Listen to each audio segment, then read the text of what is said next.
Dahil sa dami ng panukalang batas na inihahabol sa Kamara, posibleng sa susunod na taon na mapagdebatihan ang kontrobersyal na Freedom of Information Bill.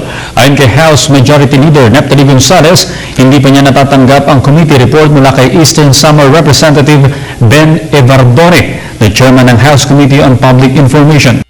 Sinabi pa ni Gonzales, tiyak na hindi na rin matatalakay ngayong Lunes ang FOI Bill dahil tatapusin nila ang RH Bill na maipasa sa ikatlo at final reading.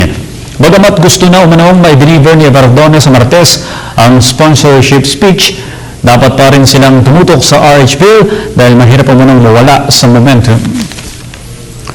Sa iba pang balita, mahigit sa 16,000 kabataan na nawalan ng bahay sa Veruela, Agusan del Sur ang nagkakasakit na at nangangailangan ng counseling, lalo na yung mga malapit lang sa Compostela Valley na hinugupit ng husto ng Bagyong Pablo. Mahigit sa 2,000 kabataan ng umano'y nagpapakita ng sintomas ng trauma, kung saan ang mga ito ay nagpapakitang walang imik at hindi na rin nakikihalubilo sa ibang mga tao. Sa pag-aaral ng Plan International, isang children's charity, lumalabas na malaki ang epekto sa mga bata ng kanilang masaksihan o maranasan ang paghagupit ng bagyo na posibleng nagdulot ng trauma sa kanila at iba pang psychological problems.